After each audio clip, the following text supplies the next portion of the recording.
track at the wall. We are tied.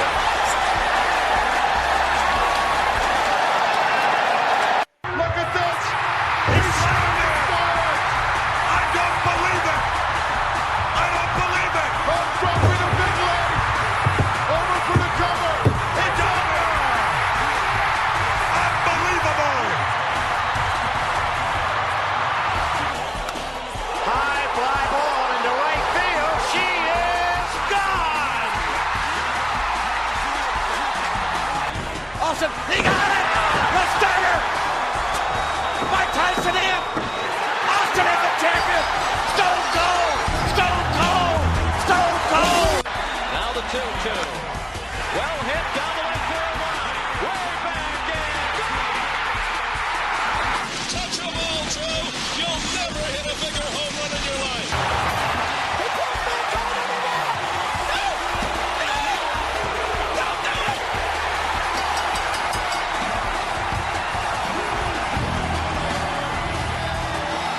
Oh my God, no! Mankind did it! Nick Foley did it! No! Stone Cold did it! Mankind has achieved his dream and the dream of everyone else who's been told you can't do it! No! You can't do it! You can't do it! No matter what, got money on my mind, I can never get enough. And every time I step up in the building, everybody hands go up.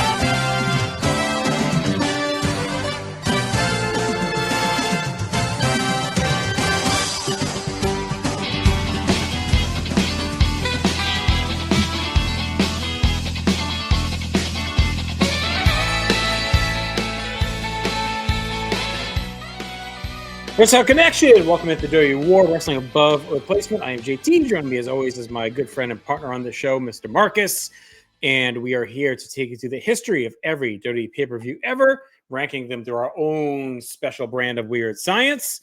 And, of course, this podcast is simulcast on audio on all podcast applications, except for those cowards of Spotify, and video over at YouTube under the North-South Connection. And, as always, I implore you to watch this show as opposed to listen, only because it's very graphically based. We have a lot of numbers, a lot of categories, pluses, minuses, stats, and our producer that's with us as always, Not the Tool Man, Tim Taylor, recently celebrated a birthday, so happy birthday to the Not the Tool Man. And he is here. He's made some awesome graphics for us, and those graphics help tell the story of where we're headed on this journey here tonight and every episode. Marcus, how are you?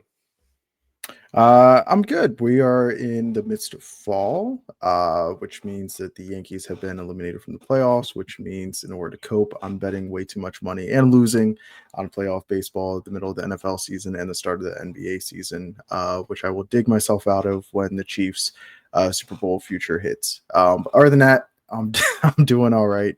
How you doing? It's a lot. That was a loaded statement. I'm good, though. It is Halloween week, of course, which is always a fun time here. Be out hitting the streets soon with the kids. And then I actually have a Halloween party this year. I haven't been to a Halloween and costume party in forever. So I got that cooking this weekend coming up. And of course, it is Halloween horror month here in October. And that means it's been quite the month over for the Jenny position. Every Wednesday, brand new edition of Freak Out Drive-In here on YouTube and on the podcast app. She's had a fun run of guests and scary movies for Halloween month. Yours truly was on with the scariest movie of all time, Return to Oz from 1985. So be sure to check that one out. And you can relive your nightmares from your childhood if you're like me. Plus, she had some other real horror movies and guests as well that aren't afraid of scary movies like I am. So I always make her pick something ridiculous because I refuse to watch actual horror movies.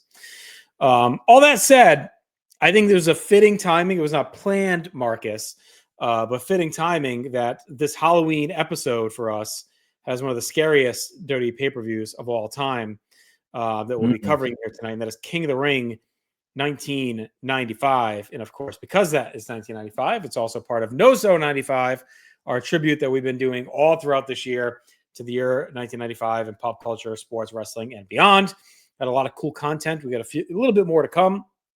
And that includes this season that we're doing here, 1995, 1996. You may say season, what the hell season? Here on this show, we are watching every pay-per-view in order in a seasonal format. So we're starting any given year with the pay-per-view following WrestleMania, and then it wraps to WrestleMania the following calendar year. We kind of jump around season to season. We just started this new season, 95-96, and that kind of explains why we chose this show, but we're also going to hand it off to our producer, Tim Taylor, to run down the rules of this year's podcast.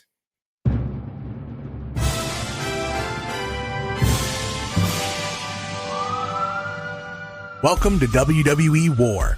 I'm producer Tim.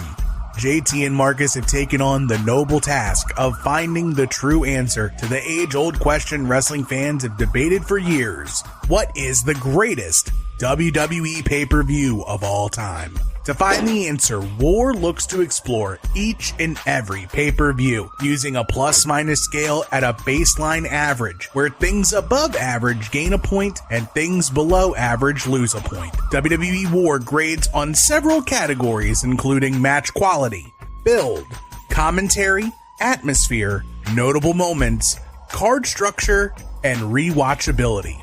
The magic number to remember for WWE WAR is 2.5. That is the baseline number for an average replacement level match. Any grade higher or lower than 2.5 raises or lowers the average WAR score.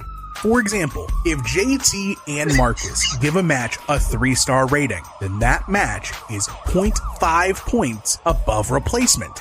Add all of the totals up and you get your nice round number to give you your match quality grade. There's also a bonus. If there is a match that both JT and Marcus rate 4.25 or higher, or 0.75 or lower, that match gains or loses a point for either an all-time great match or an all-time bad match. By the time we're done, we will have composed the most comprehensive list ever for WWE pay-per-views to give you the answer of what is the greatest WWE pay-per-view of all time. Take it away, boys. That's the most I made you laugh on air since the Steve Bennett, Kevin James incident on the draft.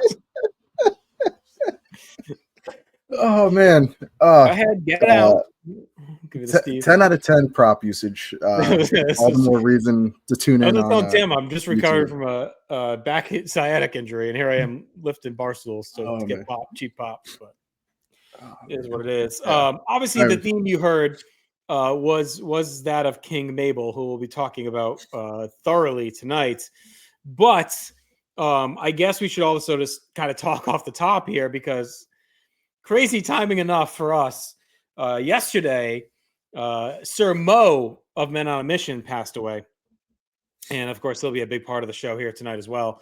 Robert Horn, born 1967, passed away yesterday. And, you know, I if you're watching the show, you obviously know who the fuck Mo is. Big part of Men on a Mission, the Harlem Knights prior to that.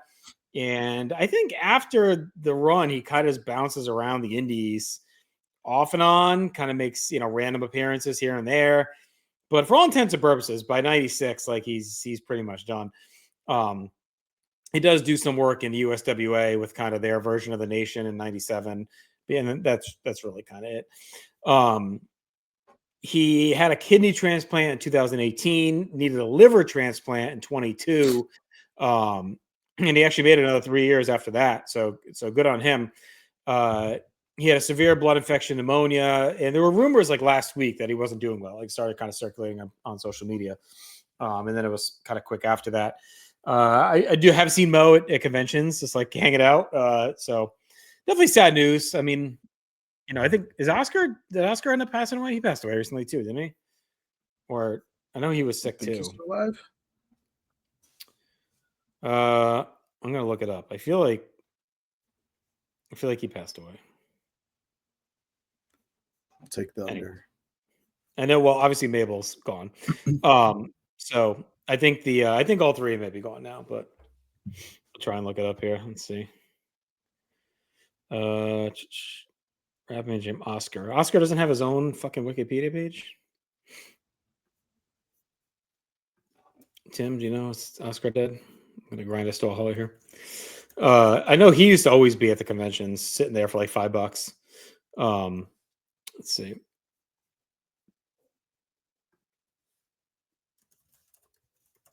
Got a story 2 days ago. It looks like Oscar did an interview recently. Okay. All right. So he's still alive. All right. Good. Okay. I'm glad to be wrong on that. I definitely ran into him at multiple conventions. Also at a Shake Shack outside Brooklyn before SummerSlam. I think it was 15 or 16. He was waiting for his burger at Shake Shack. So anyway, Oscar lives on, but Mabel and Mo both gone. Two guys we'll be talking about quite a bit here tonight. So rest in peace to Sir Mo. We'll hopefully pay tribute to you by sadly tearing apart your performance on the show, but I think that's what he would have wanted. All right, catering, June 25th, 1995, the Core State Spectrum, Philadelphia, Pennsylvania, 16,590 in attendance. Pretty notorious, and I believe Tim pulled this right from Wikipedia itself. This pay-per-view is somewhat notorious among fans as it's considered one of the worst pay-per-views ever produced by the World Wrestling Federation. And as he notes on screen, we will be the judges, jury, and potentially executioner for this one. So, all right. So the way we usually start this, we get into our matches. So let's go ahead and get going. We don't usually cover like the pre-show, dark match, heat match stuff, but this one's kind of part of the story. So we had to kind of do it. That's Savio Vega taking on Yokozuna. Savio is a replacement for Razor Ramon, who was injured and taken out of the tournament. So they have him wrestle a qualifying match. They put Yoko in his spot. I believe Yoko, had he had a qualifier already? Well, sorry, isn't it IRS? Yeah. So it's IRS and IRS. Okay. Yes. So Savio had his qualifying match on the pre-show with IRS. That was whatever. This is the actual first round match. Let's say, because I remember Yoko beat Luger in the qualifier. So, so you basically get back-to-back Savio. You get him on the pre-show against IRS, and then he goes on here. And again, replacing Razor Ramon. We'll talk in depth about the structure of this card, the guys in the tournament, and how they handle them. This is whatever. Savio wins 2.5. It's probably sadly one of the better matches on the card. And that's only because the crowd is pretty into it still at this point in the show. They haven't been beaten down into just misery by the end of where they are. At this point, they're still kind of excited for the show. And as we'll see with Savio, they really thread together this like Rocky theme for him. It's underdog and Philly, street fighter kind of fighting his way through the card, through the tournament. So this is fine. I mean, the shine's obviously fading a bit from Yoko. Him and Owen are still tag champs, but this, it's hard to imagine even like a year and a half or a year earlier, like Yoko losing this match to Savio Vega, Yeah, it's even hard to imagine Yoko in a King of the Ring tournament. The possibility of Yoko having more than one match a night at this point is kind of insane. But 2.5 for me. Yeah, 2.25 fine. 2.5 and 2.25. But to quote the taxi driver in Home Alone 2, it ain't much better in here, kid. We're in for a rough night. Yeah. If it was a one-match show, it would have been okay. Oh, yeah. Match 2 on the night. We have the Roadie taking on Bob Sparkplug Holly. 2 3/4. This was pretty decent. So it does get a little bit better than the opener. But again, this is pretty standard fare, pretty straight up with the Roadie advancing. I just don't get why they were so hell-bent on not having their stars in this tournament. like it's not like you don't want him to lose. Like, okay, well, you don't want Jarrett to lose. Well, he lost in the qualifying match clean to the Undertaker. So it's like, so why isn't he just in the fucking tournament? You know what I mean? Again, maybe you want to push some different guys, but like Holly, this is the guy you're sticking in here. Like, as we move through these brackets, it's just no bueno, man. And this was okay, but I mean, sadly, this time it's probably like a good Raw match, I guess, given what was going on there. But it's definitely not what you would want on a major pay-per-view. And one of the biggest pay-per-views, top 5 pay-per-views of the year, right? So like to come out firing with this is definitely a tough look. And the finish actually was less botched than I remembered. In my mind, I thought he like whiffed on the boot, but it actually was okay. This is kind of a weak finish. Yeah. 2.5 for me, right down the middle. All right, we continue on in the tournament as we head to our next match, which I think really where you start to feel things going off the rail a little bit, right? So Shawn Michaels taking on Kama, and Kama's obviously in the midst of a pretty big issue with the Undertaker. And then you got Shawn, and this feels like a real pivot match for the tournament, right? Because it's like, okay, you look at the brackets and you're thinking, well, Sean's making his big comeback. It feels like they're going to rocket push him. On paper, he's the favorite. He's going to win King of the Ring and, reset. And then on the other side of it, you look at it and you say, okay, well, Kama and Undertaker on the same bracket. Kama could steal this somehow, and then Taker wins. You get Taker, Kama. But now the Savio on the other side with Rhodey, right? Rhodey is not making the fucking final. So now you're looking and you're saying, okay, well, it's definitely Savio. This is where things start to go sideways. It's like, I think they structured this card. Once Savio entered, if they really wanted to make this stuff shocking, they should have flipped the order of everything. Because once Savio and Rhodey are set, like, it's not going to be Sean and Taker or even Taker in the final to take on Rhodey. Like, this is not going to happen. So you're already kind of tipping your hat that either Kama's winning the King of the Ring or Mabel, most likely, right? Like, I guess you could do Sean Rhodey to set up Sean and Jared, but like, it feels very unlikely. The second red alert warning sign is when Sean comes down the aisle, Barry Didinsky is doing the merch on the crown coronation stand. And I think this is cut out on the cock and on other airings, but I have my original VHS that's in there. Sean goes up and he goes to try the crown on, and it's too big. And he kind of looks off, like kind of makes like a face, and it's way too big for his head. And it's like, okay, so way to just completely fucking tip that you're not winning the fucking tournament and that someone with a giant freaking head is winning it, i.e. Mabel, right? Most likely. His Kama's got a big head too, but like, so again, it's like you tipped the finish of this match right away. At least he, doesn't lose the match, like just coming off the injury and the return and the face turn. But man, a 15-minute draw, it was boring. It's long, it's drawn out. And when Sean's in that backbreaker and we're like the 12-minute mark, it's like, okay, obviously we're headed to a freaking draw. It's just a bad decision in a night of awful decisions. Like, you have this guy who's probably the hottest guy on the roster right now in front of a rabid crowd, and you go 15 minutes in a boring draw and eliminate him in the first round. Like, just what are we doing? 2.75 for me, but it's boring. 2.5 for me. Again, totally okay. But it's kind of more of a a little bit of a hot take here. I don't think that Sean, probably up until 97, is a complete enough worker to carry a pay-per-view match longer than 12 minutes. Kind of think of the matches that he carries.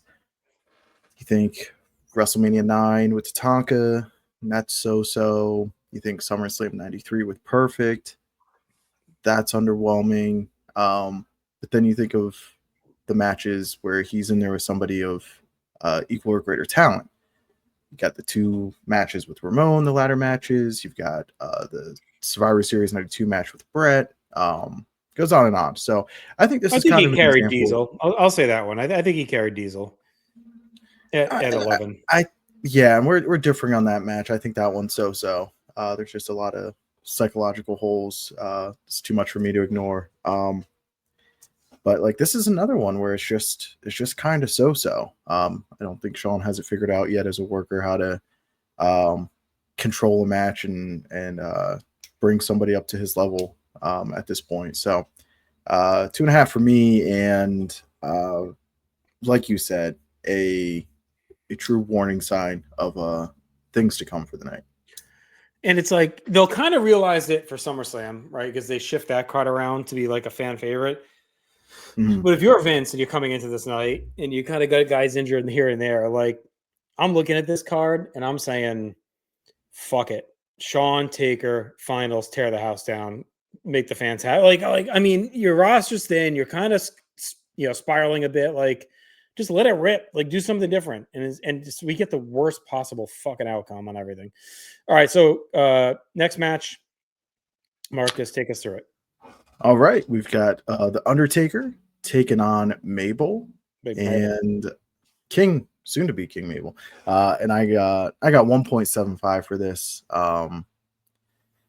It's just, I love big man matches. This left a lot to be desired. Mark from Texas hadn't figured it out yet. Had hadn't figured out his big man formula. And neither had Mabel. Like, and he neither does had get Mabel, there. yeah. I don't want to completely just like shit on him because like I think his later years as Viscera on Big Daddy V, like he's pretty good. Mhm. It's like, you Yeah. know, like his stuff is good in that stretch and he's fun and engaging to watch. But like here, he's just too green and too purple to really like. And I know the purple plays into the royalty, I guess, in a way. So there's a look there, but I do think you could have done Diesel Mabel without making him king. Like, if you really want to have Mabel be a contender, just have him work his way at the card and get a title shot. Like, again, I think you just sacrifice this pay-per-view, cost taker. So at least it's not clean. But like, when you just go through the first round we just went through, Savio Vega, who just debuted a month ago and is, you know, mid at best, we know that, beats Yokozuna. Rhodey beats Bob Holly. Like, Rhodey's had like 2 matches and Holly's washed. And then Shawn Michaels, your hottest guy, and Kama, who's a high heel, go 15 and out in a boring match. And then Mabel pins the Undertaker. It's like your 2 best guys in the tournament that are the most over in front of a rabid crowd, you're done with like 35 minutes into the show or 40 minutes into the show. It's like awful decisions. Yeah. And this is a mistake that you'll see bookers, promoters, whatever, make now, whether it's on the indies or on TV. Whenever you've got like any kind of elimination style match, like, you know who you have going over, that doesn't have to change. But what you can change is who are the fans most into and who's going to keep the intrigue and who do the fans want to see make it to the finals. And that's what you can manipulate, and that's what you should go off of, and that's what you can change live. So yeah, you see that reaction for Shawn, you see the reaction for Undertaker. One of those guys have to make it to the finals. Just for the sake of keeping everybody invested. You could have done Taker and Mabel. If you really want Mabel to win, just do Taker and Mabel in the final. And have Kama cost him. At least you have three Taker matches and he pops the crowd and, you know, have him kill Rhodey in the first round, have him beat Yoko in the second round. Like, there's ways you could have done it that kind of give him a cool path. And then Kama and Shawn go out and Kama cost them. Or if you really want to get crazy, like, you could have had Mabel. One thing they've never done is have the finals be a bye, which could have been a good heat getter for Mabel. Like, what if you do Taker or Shawn Kama in the second round and they go to a draw and suddenly Mabel Takers for the crown in the second round and Kama costs them and Mabel wins by default? Like, that's a good heat getter. And it limits Mabel in the ring, right? We don't, you know, we only get 2 matches out of him anyway, but at least it gives that extra Shawn match, you know, have him and Kama win, have Shawn beat Rhodey in the first round, have Kama beat Savio or Holly. So now they move to the second round, right? And then you have Taker Mabel. Taker beats Yoko and Mabel beats Savio, right? And then that's your final 4. Now that final 4 looks better, right? Mabel, Taker, Shawn, Kama, like that's a better path overall. And then even if you just have one less match, who cares? You know, at that point, right? Just add another match to the card if you're going to fill some time, whatever it is.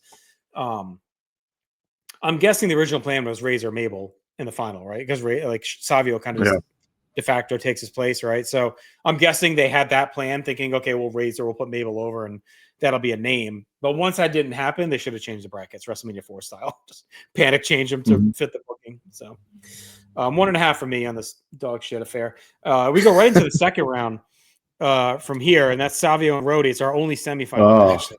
The worst semifinal round in tournament history. One match, and there's these two. Rhodey's just not there yet. He's another guy that's completely green. Savio is not there yet to carry him. The only thing I'll say about Savio is he's like over on this night for a bit. The crowd kind of gets behind him, but I think it also by this point gets to be behind him just by default because they're like realizing there's no one left. So we're going to have to cheer for this guy. We might as well do it. And he's got Razor with him outside. So it's like he's kind of some transient heat on him that way. But this match sucked too. I mean, these are superstars. I guess Raw sucks at this time too. So maybe Raw quality matches. Like these are not major pay-per-view matches at this point. Like this is just a spiral. Yeah. The 1.75 for me. The harsh drop off in star power from Shawn and Taker to Rhodey and Savio, And 2 guys Kama. you're trying to establish. Yeah. Like again, Kama's okay, $1 million corporation. He's at least in a program with Undertaker. He had the vignettes and everything like that. And I know Rhodey's with Jarrett, but like he's not the in-ring threat that Kama is. He hasn't been presented the same. And here he is kind of weaseling his way through the tournament, and he got Savio, and they're using every bit of a bad guy dust on this night to try to sprinkle on top of Savio.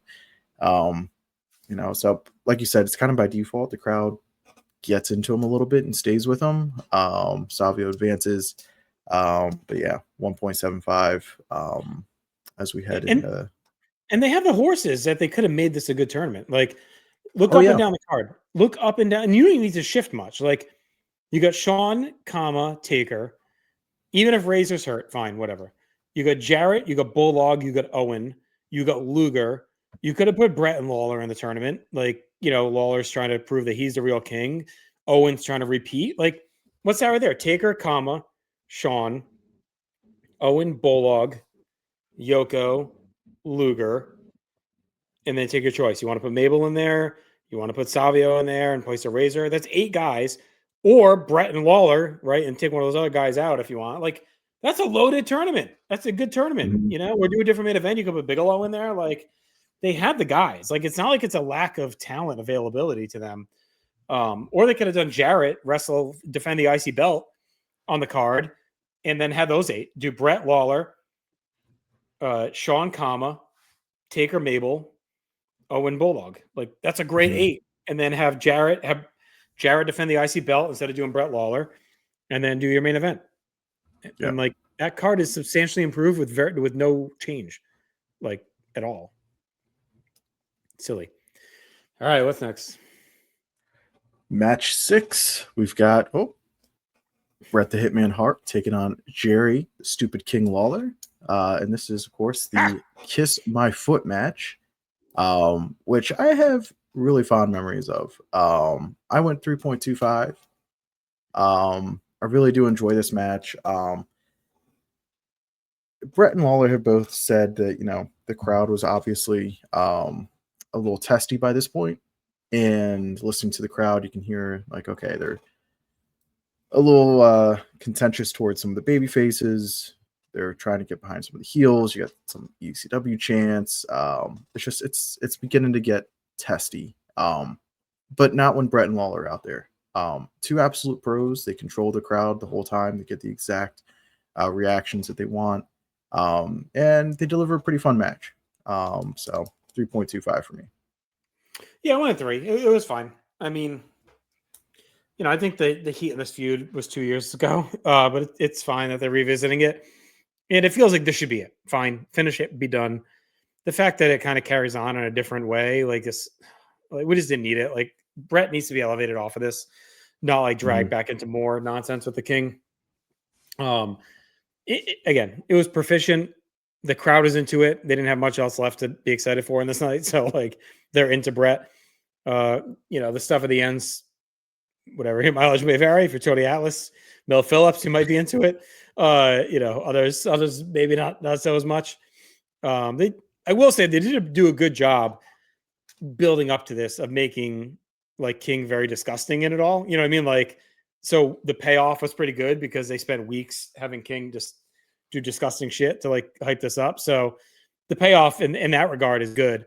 But yeah, as a match, it's fine. It would have been good as, like, a 4th best match on a show. Instead, as, like, the best match on this show. Like, so, and that's the problem, right? All right, we go to our King of the Ring finals next, and that is Mabel taking on Savio Vega. Just terrible, half a star. The crowd, like, tries to get into Savio, but it's clear where it's headed. Savio's not winning. I remember watching this live, rooting for Savio like anything.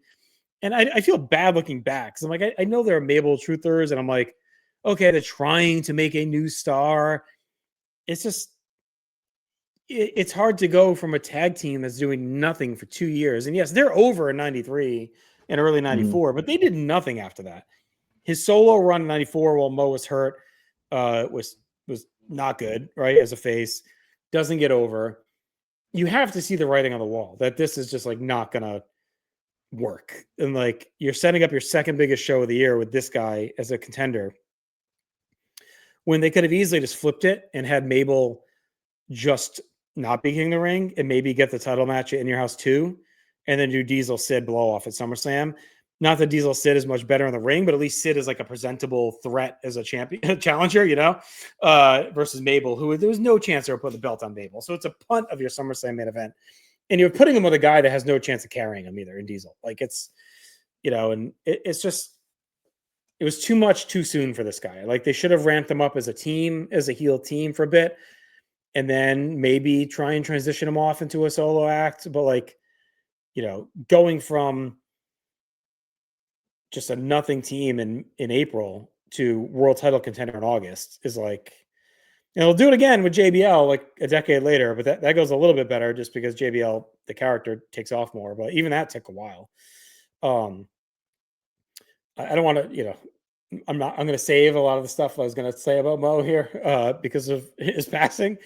I will say if you go back in the archives of the Place to Be podcast way back when, you get my full thoughts. But like this coronation ceremony fucking is endless as well. Like he reads that entire so goddamn scroll, and they beat up after the match. They beat up Ramon. Kid comes out. They beat him up. They beat down Savio. Yeah. So it's an effective beatdown. They kick the shit out of them. There's trash in the ring. And then whoever sat, like this had to be a rib on Mo. Like they to leave him out there to read this whole thing. He's sweating, stumbling over his words. The trash is flying. like you knew the crowd was going to be pissed. And then you got him out here reading the fucking Old Testament. It was just like, just sabotage for this guy. And it was a rough scene for them.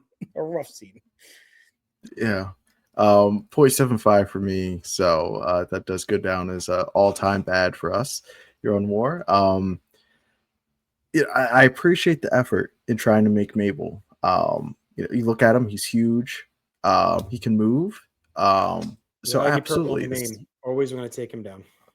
Yeah, but he's a guy, if you've got a giant champion like Diesel, sure, build him up. But they took out the smoking guns. Okay, we're off to a good start. And you can just have them, hey, took out Adam Bomb on pay-per-view. Okay. But like none of that has to involve the King of the Ring.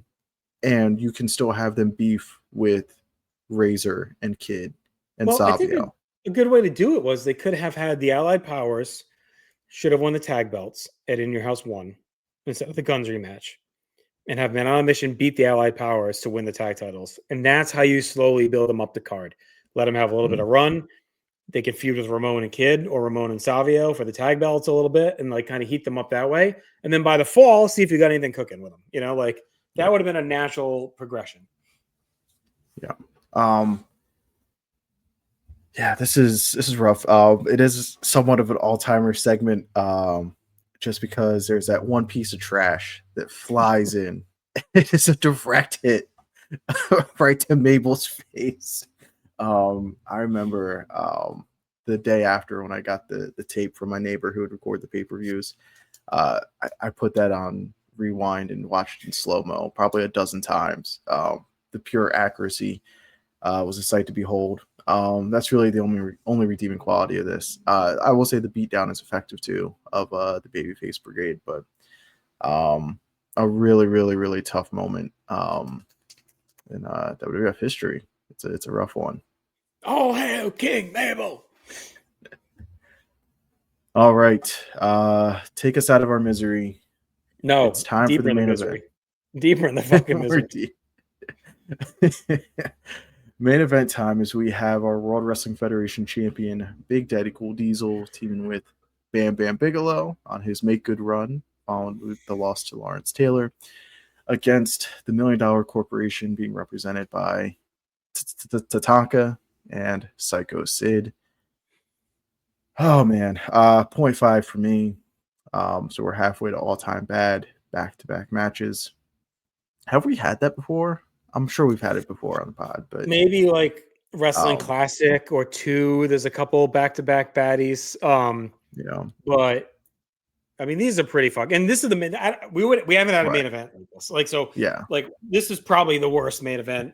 I'd have to look in the like late 2000s, 2010s, whatever. But for a long time, this is easily the worst main event, and that includes like Yoko and Hogan at 9.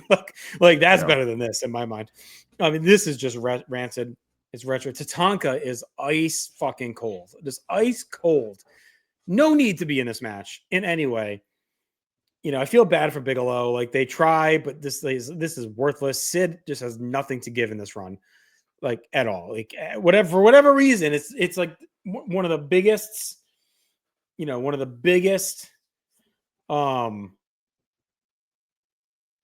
pushes he gets really like to date. Yeah.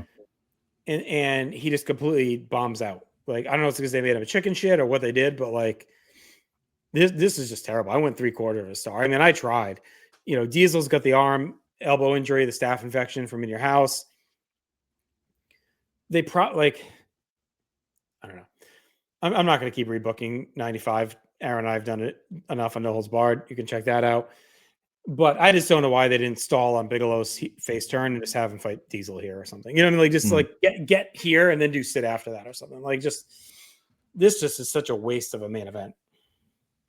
Yeah, I can't prove it, but my theory is that Vince's fingerprints are all over Bigelow as a babyface, which like kills his momentum, and they're all over Sid as a heel, which takes away like all the unpredictability and charisma out of Sid. Want him to be, like a scared bully. That's kind of a Vince trope of like, oh, you're a big bully, but when you get confronted, you immediately back down. Like, it's that's just not Sid. That's not the role he's meant to play.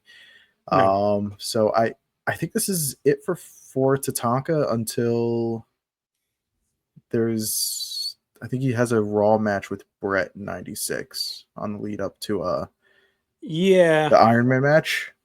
And he's on he's at the Rumble, not the Rumble, In Your House 6. He fights Jake on the free for all. I think he might be in the Rumble. He gets in trouble, doesn't he? I think he gets accused of rape or something. And they take him off TV, but he gets cleared and he comes back in January. Yeah, he gets the heat for Gigolo Jimmy Del Rey, allegedly. That's right. Yeah. So this is a rough way to kind of send out Tatanka on pay-per-view. And the crowd is dead. I mean, the crowd's awful. Sid leaves, and Diesel just pins Tatanka. Like it's horseshit. Tim flashed it up there. Maven and Shelton was our other back-to-back all-time bad. But that's like early card fluff. So I would say to date for us, this is the worst back-to-back matches we've had. I mean, this is, and because they're both high profile. It's your King of the Ring finals and your main event with your world champion. And they're both combined between the two of us under a star. Like that. I mean, that's fucking terrible. Like just awful. This is an awful night. And I was a diehard at this point, like a diehard fan. And I remember just being completely dejected at my friend's house watching the show. Like, oh my God, that was fucking terrible. And I'm like a silver linings guy. Like I could find, fitting in Philly, right? Silver linings play, but I could find anything, of this era. Like I loved being a fan of this time. But even after this show, even I was like, oh my God, this is awful. Like this is what we have. Just, yeah. Yeah. And before we transition to our scores, I'll show a picture here. The Flash. That is me with, I believe that's maybe Ray Apollo as Doink. You're dressed as Dink? I'm dressed as Dizink. That is in Philly. That is Caldor on the build up to King of the Ring. Maybe I got one for you. Keep talking. I'm listening. I got one off. That picture is probably 2 weeks before King of the Ring. And I remember wanting to go, and for whatever reason, my parents just had a feeling that like the show's not going to be good. I think because they just kind of looked at the King of the Ring tournament and they were like, okay, Undertaker's not wrestling 3 times. And I guess the possibility of Shawn Michaels having 3 matches was more of a threat. My dad is not a big Shawn Michaels fan. So maybe that's where I get it from. But yeah, they said we're not going to the show, even though it was, 15 minutes away, was not in the cards. And, I kind of wish you went. It would have been a great story. Yeah. I probably would have never been allowed to go to another show until I could afford to go on my own. So yeah, that was rough. Here's mine from 93. It has a Tonka in it, so it's fitting. You can see there we go. All right. Light, maybe it'll help with the glare. So Yeah, I don't know. All right, there we Nice. go. So you see Virgil there, Tatanka. This is 93. And then that's me and my cousins, my sister, my cousin Vinny. And I always laugh because Tatanka had all this stuff that like fans had given him, and Virgil had like nothing. He was just sitting there. So there's young JT right there at the top. There we go. Where's that at? The West Warwick Civic Center. So they used to do like I guess kind of an early version of a little convention. It was like a card show or whatever. The year before, Texas Tornado came, and in 92. So 92 Tornado is and he was like legit like 3 hours late. I mean, we waited fucking forever. And he shows up and he is spaced. I mean, just gone to the world. So baked out of his mind. So I got a picture with him. He's not even like looking at the fucking camera. Like, but to me, it was like my hero. Oh, Texas Tornado. But so yeah, so Tatanka Virgil much more affable, but that's 93 Tatanka when he's got some life in him. Yeah. I would like to see the Dink cosplay at the next pay-per-view we go do together. Okay. All right. Might bust it out. Yeah, let's see him. All right, let's get to our categories. Jesus, what a fucking debacle. Match quality -4 overall, which is bad. I mean, that's bad. Like we have ones that are kind of like 1, 2, and it's kind of like, all right. Like -4 is fucking bad. Probably one of the worst in-ring shows we've had. All right, here's the pros from the build. Shawn Michaels returns from injury as a top face. He qualifies for King of the Ring, beats King Kong Bundy. Creatures in the Night stalking Kama and DiBiase since Mania, so they're in the crowd with the pale faces. Hart and Lawler have had a 2-year build into what should be this big payoff. Henry Godwin bangs up Brett's shoulder on Action Zone, kind of plays into the match a little bit. They work it over. Diesel and Bigelow go to war with the corporation since Mania. And Lawler's stinky foot build up. It's even in the magazine. It's all over TV every week. He's really hyping up how nasty it's going to be when Brett has to kiss his foot. All right, our cons. We got Ramon injured and being taken out of the tournament. We get Lex Luger. Keeps looking like a loser at all times. Saving Scotty Riggs, getting counted out. Besides beating Bomb, Mabel not really being built up much for this run. No Raw matches between the pay-per-views. That's kind of crazy. We get Lawler's nasty foot antics for a week, so it gives and takes away. And then Diesel's elbow being pretty messed up from the in-your house injury limits him really. Kind of see like, man, he should be wrestling, or like you said, they maybe should have done a blow-off here with him and Sid and had like a garbage match. But yeah, he's barely in the match. Probably would have been a good time for a steel cage match, but yeah. So that brings our official war score for event build to a 1. So not bad, I guess, for this show. Honestly, it was okay.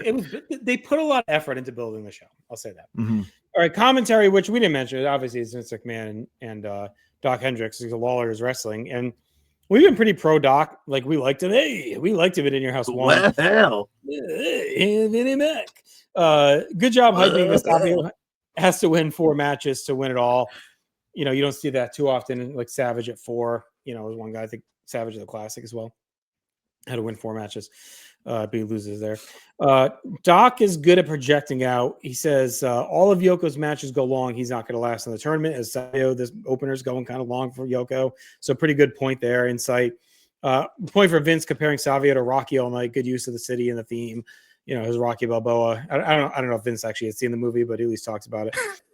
Doc and Vince bring a lot of energy and chemistry. Just an underrated pairing. Like I actually prefer them to King and Vince. I actually think they have some pretty good vibes. Doc had a fresh perspective and excitement in there. Another point for Doc, does a really good job tying Savio to the underdog Devils, winning the Stanley Cup that year. So really just kind of really playing up the underdog aspect of Savio.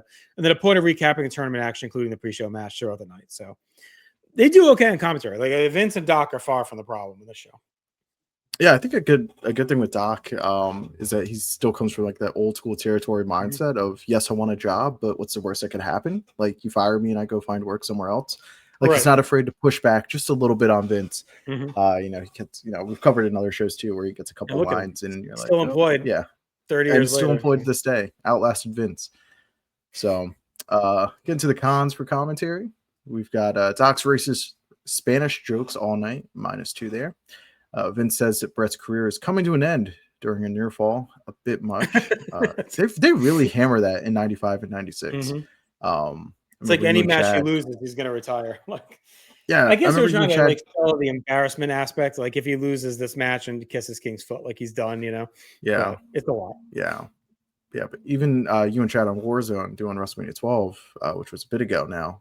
But yeah, they cover Brett like he's this old man. You know, this is his, last WrestleMania, possibly his last main event. Can he keep up with Shawn? They presented Brett. We'll be covering it soon here as well. Much dimmer light. Yeah. Vince ponders if Brett's toes taste like chicken. That was weird. Vince trying desperately to sell the finals as exciting, but it is obvious it is falling apart, basically begging Doc to be engaged. And Vince says, let's get this over with, and notes the fans are angry with the coronation. That felt like a shoot for sure. He's like, all right, I guess get this over with. This Bo is reading. I'm surprised Vince didn't ask if it tastes like tuna, knowing him. No points of commentary, but still, all right, 95. It's not bad. Oh. Atmosphere. Point for the Philly crowd. They're behind Savio early in the night. We get the ECW stalwart fans. We get Vlad in the front row, so you kind of get some classic fans out there. A point for the pop for Shawn. A point for Undertaker's entrance. A point for the big pop for Brett. A point for the crowd being all over King. Just still a true heat magnet in the ring. A point for the crowd being into the Brett and King post-match. And then just a point for the great King of the Ring set, podium. We get one more year of it, but when I think of the classic King of the Ring look, I think of 94 and 95. They kind of the doors and all that.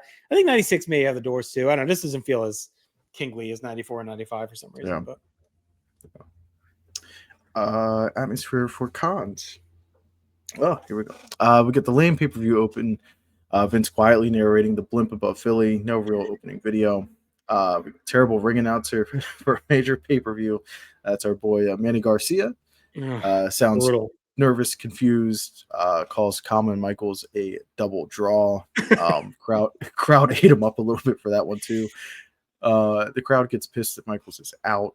The crowd just dies when Kama kicks Taker. Crowd gone for a while after Taker Mabel. We get the loud ECW chants overpowering the finals. Oh, that's when you knew Vince had to be just fucking seething. Just seething that ECW was pretty hot in 95 too. Like it's one of their best in-ring years. They're hot in Philly, right? Not nationally, but in Philly, they're red hot. This is they picked the worst fucking city to do the show because the crowd's going to be lively. They're going to be on your ass, and ECW is in their backyard, and you're putting this fucking slop out there. Like you're just asking to get buried by the fans. I actually think they're nicer than they could have been. Like I actually think it could have been a lot uglier for whatever reason. Like they don't go all in, but there are loud ECW chants toward the end.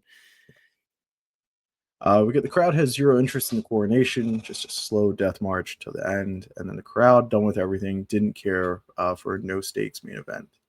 Yeah, I mean when you get to that main event after the night you've had, it's like, all right, who gives a shit at this point? Like, what does this match even matter? You know what I mean? Yeah. What is the talk? Going to be Bigelow? Well, like, who cares? All right. War score for atmosphere. 0. Not trending well. Notable moments. Savio Vega replaces Razor Ramon and qualifies in the pre-show. A point for Vega's in-ring pay-per-view debut.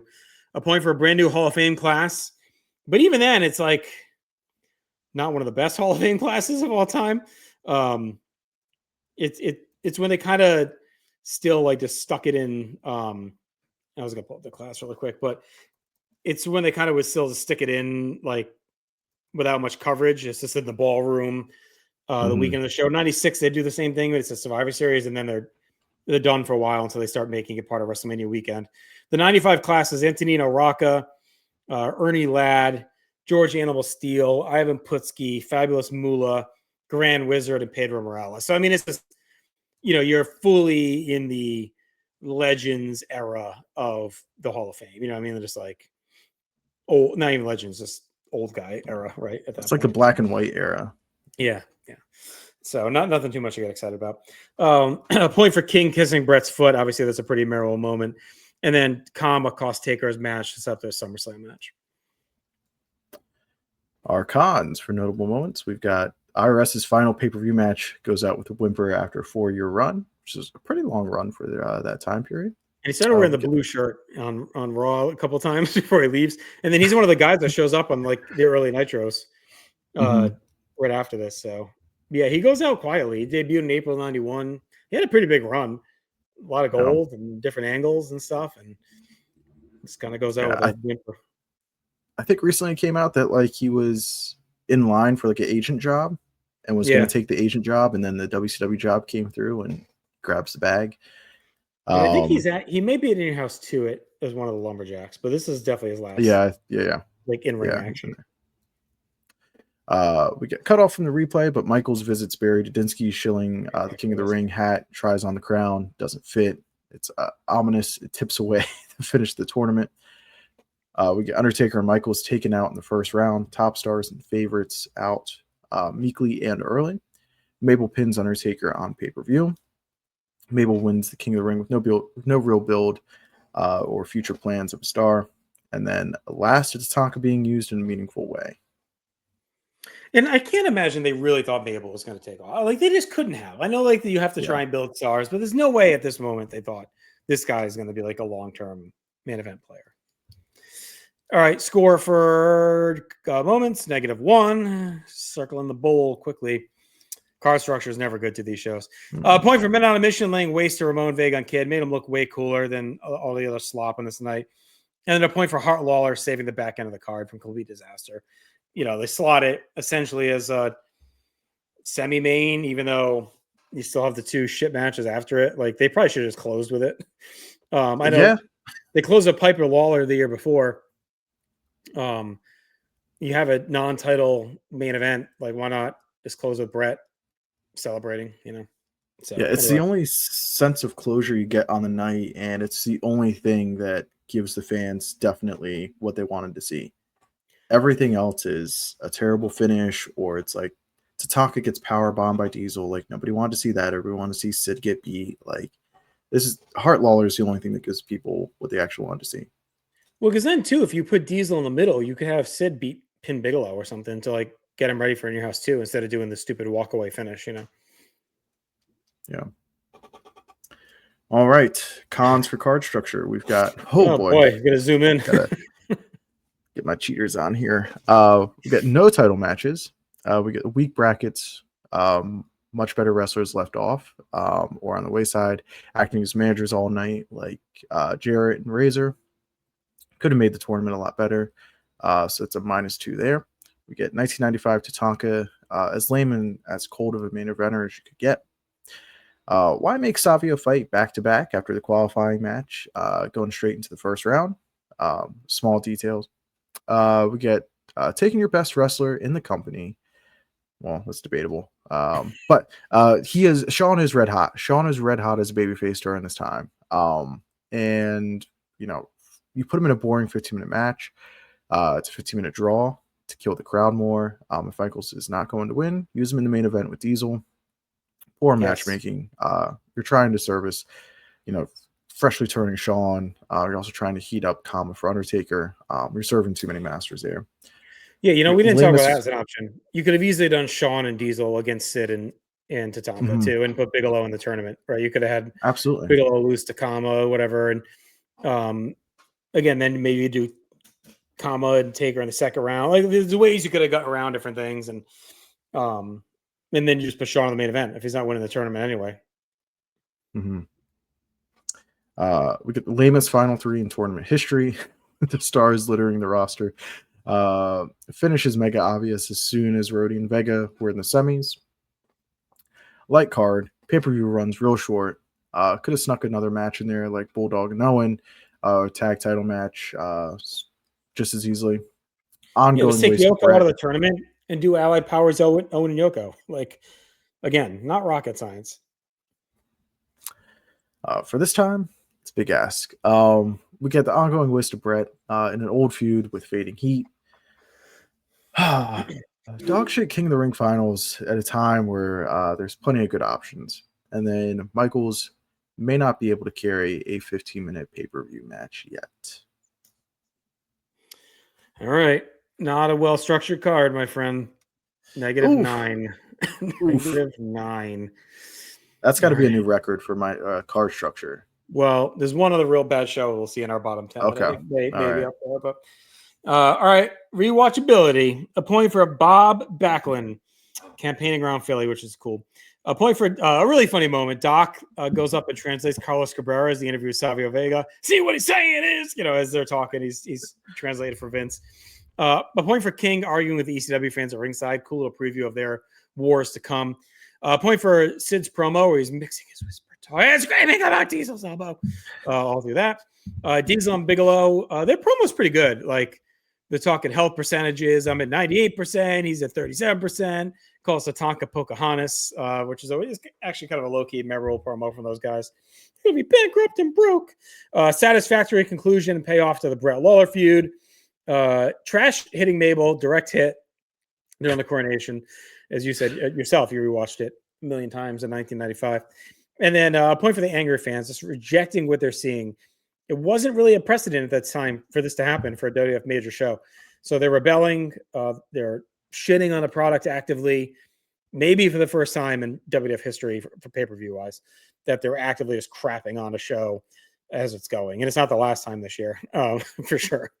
So that was fun to see it kind of crumble as it was happening. All right. Cons for rewatchability. Savio treated like he is a lucky rookie all night.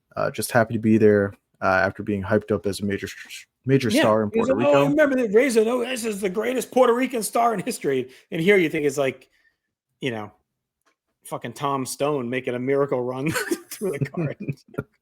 What are we doing?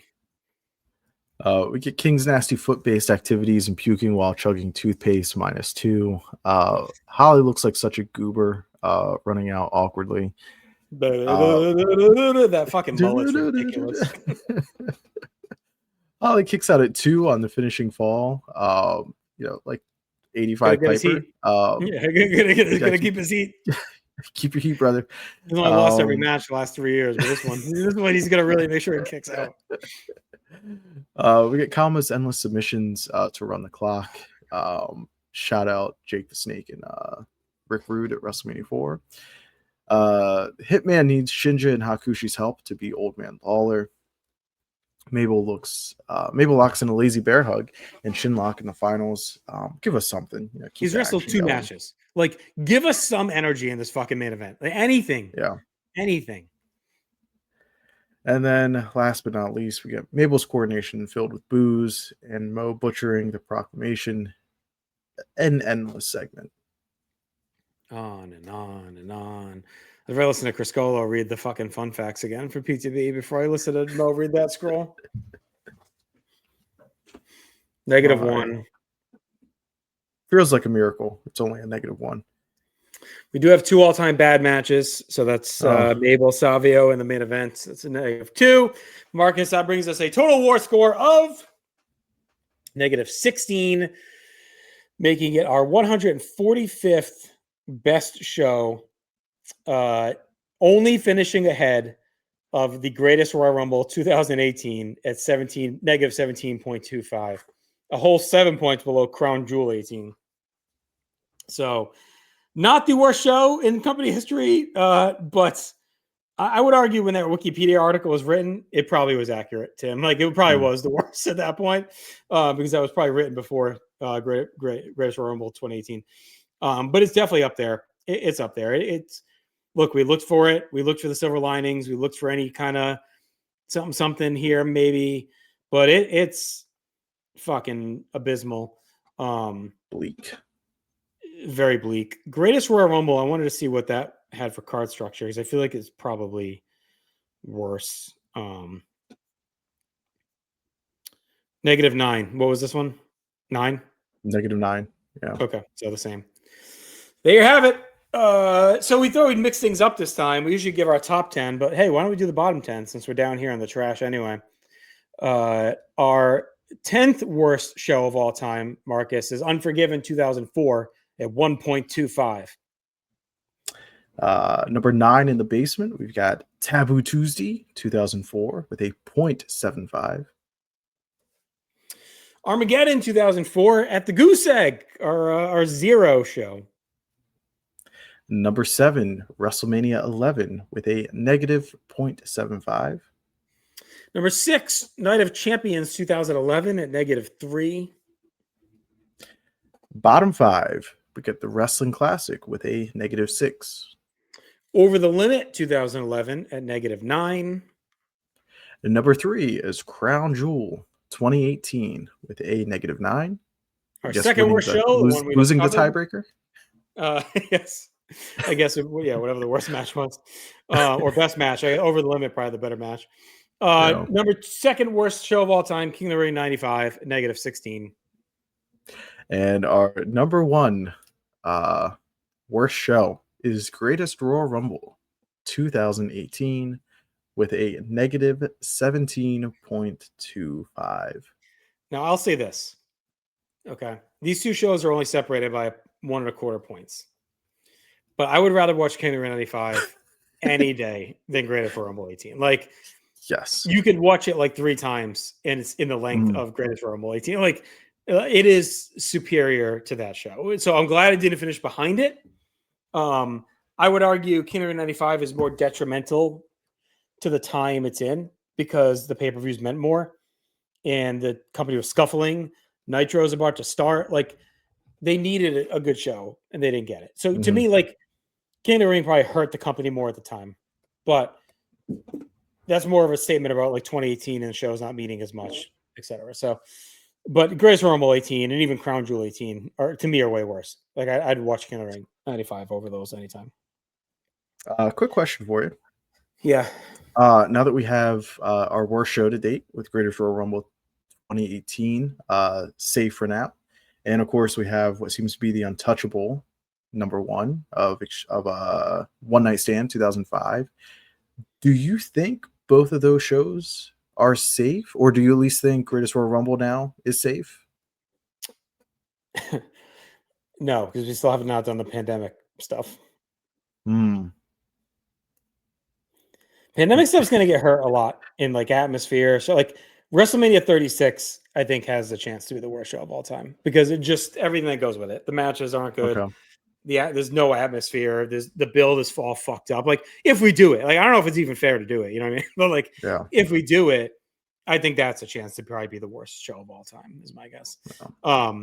But this is probably up there. Non-pandemic era, yeah, I would say this is probably going to be hard to catch, is my guess. It's also interesting, if you take the Wrestling Classic out, the other 9 are from 3 years, 95, 11, and 18, and 04, say 4 years.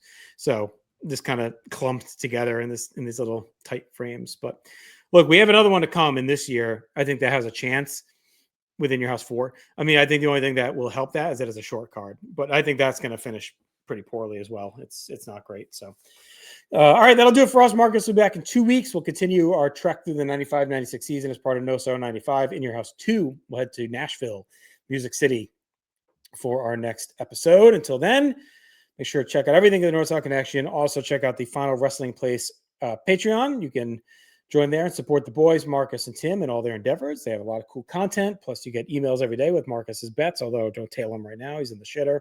But he's going to turn it around. We're up. Like WF 95, you're going to turn it around quickly for sure here. But hopefully everyone enjoyed the show. Have a happy, healthy, safe Halloween. And we'll talk to you in a couple weeks. We'll be back at it. Live your life above replacement level.